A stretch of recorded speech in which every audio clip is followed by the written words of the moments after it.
We do not create terrorism by fighting the terrorists. We invite terrorism by ignoring them. Namaskar, Adab, Sat Shri Akal, good evening and welcome to the show, Sach Kya Hai? Today, our very own host Rashi Sharma invites all of you to this question hour. In today's show, we would be discussing about the global topic terrorism, and we have many experts from around the world to throw some light on this burning issue. So please welcome Tanisha Gupta from USA, Vidhi Jain from India, Lakshay Nivatia from Pakistan, Bijanshu from Iraq, Assalamu alaikum. and Kaja Taneja, a common man. Terrorism means the threatened use of violence in order to achieve a political, religious or ideological aim. Not only East or West, every single part of the world is suffering from this dreadful disease. And now let's talk to Vidhi and see that does she has the solution to this problem. So Vidhi, what do you think about terrorism and how is your country contributing to uproot it? Collective action is applicable at national level. A democratic polity and a diverse society, which is India, will not support stringent measures and anti-terrorist legislation even when necessary. For this, very heavy investment and effort is required, and we must be prepared for that.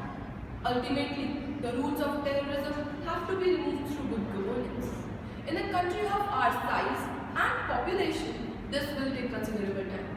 And therefore, we have to put in a sustained effort for this, and we will surely do so. I agree with you, but do you think that terrorism in your country is just spreading because of Muslims? There are more Muslims in your country than Pakistan, but still many people consider them as the reason for this problem. Why? No, Muslims are not at all the reason for terrorism.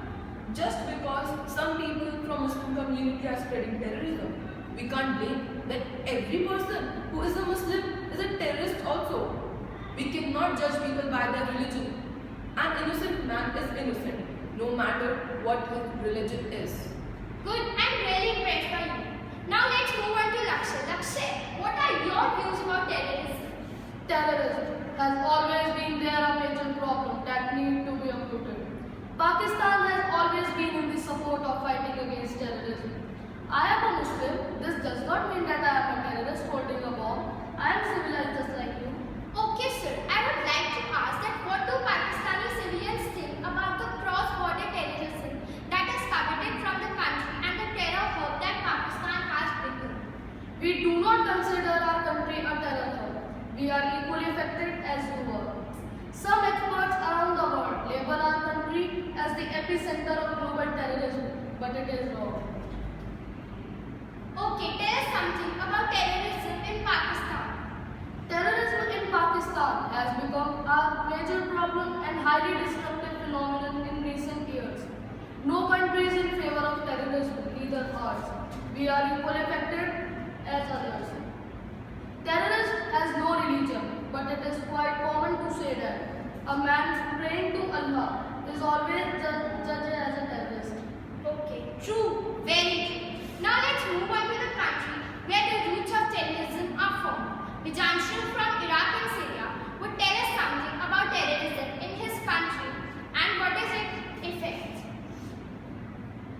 The Syrian Arab Republic has been a victim of terrorism. Since the start of Syrian civil war, we have been swept by multiple terrorist attacks, chiefly by ISIS. Being an Islamic, very sorry to say that blaming Islam for terrorism is like blaming Christianity for colonialism. Recently, a group calling itself Islamic States of Iraq and Syria has risen to power. What would you like to say about them? It has risen to power in Middle East. It is an Islamist organization that initially formed in Iraq and seeks to bring about war against West-centered Syria. It wants to conquer the whole world, and some of our well-wishers try to uproot it, but some of our intelligence don't put themselves in the mud to get dirty. Well, don't consider me wrong, but today there is no humanity because one loves his security the most. We all know that about whom he is talking.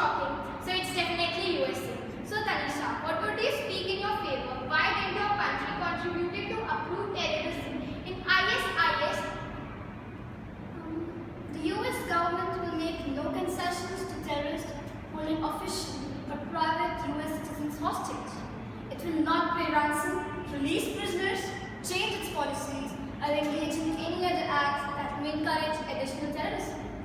At the same time, the US government will use every appropriate resource to gain the security of American citizens who are held hostage by terrorists. Aware of both terrorist threat and public safety shortcomings in many parts of the world, the United States has developed enhanced physical and personal security programs for the US personnel and established cooperative arrangements with the US private sector as well. It has also established military and counter-terrorism assistance programs and close intelligence as well as enforcement relationships with many nations to prevent terrorist incidents and resolve them in a manner that will deny the perpetrators benefits from their actions. I agree, Tanisha, but don't you think that your country is being mean this time? Well, don't consider me wrong, but to answer your question, that it is accepted that governments are responsible for the safety of the people, the civilians, and the citizens living within the borders of the nations. And we are responsible for maintaining and providing them a safe nation to live in. Every other nation does that. The US is doing the same. At the same time, the US is being engaged in many other campaigns that will avoid terrorism not only in the US but in many parts of the world. So how can we be mean? And what the US believes is the best way to uproot terrorism is to stop engaging in it. And Good. that is what we do. Good, very good. Now last but not the least. Now move on to Kavya Taneja, a common man. Kavya, tell us something that how the life of common man is affected by terrorism and what is the effect of terrorism on him. In today's world, terrorism is referred as danger. Whoever faces danger thinks that there are limited chances of life. Many people save themselves by giving money or doing anything else, but a common man does not have facilities like a rich man to save himself.